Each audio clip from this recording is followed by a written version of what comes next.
দেখুন আজ বানাবো আমি ঝিঙের ভর্তা। তাই জন্য প্রথমে ঝিঙেগুলোকে ভালো করে ধুয়ে নিয়েছি, খোসাগুলোকে ভালো করে একটু ছাড়িয়ে নেবেন। আর এদিকে নিয়েছি দেখুন রসুন, কাঁচা লঙ্কা আর দুটো পেঁয়াজ। রসুন পরিমাণটা একটু বেশি লাগে, আমি একসাথে বেটে নেব। রসুন, কাঁচা লঙ্কা আর ঝিঙে সব একসাথে আমি মিক্সার গ্রাইন্ডে বেটে নেব। আমি ভালো করে বেটে নিয়েছি, এই সুন্দর করে।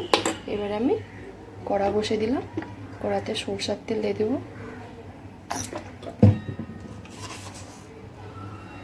ফোড়নে দিব শুকনো লঙ্কা,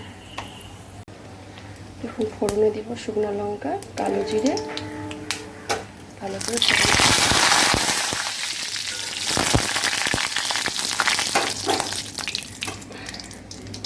এবার আমি পেঁয়াজ কুচুগুলো দিয়ে দেব।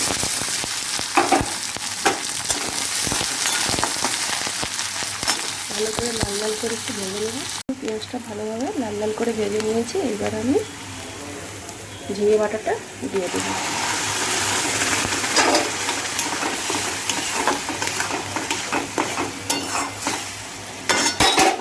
এবারে এর মধ্যে আমি 1 চিমটা হলুদ গুঁড়ো,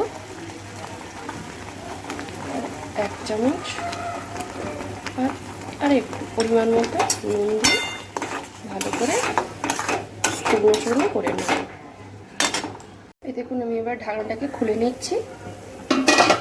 দেখুন কত সুন্দর শুকনো শুকনো হয়ে গেছে।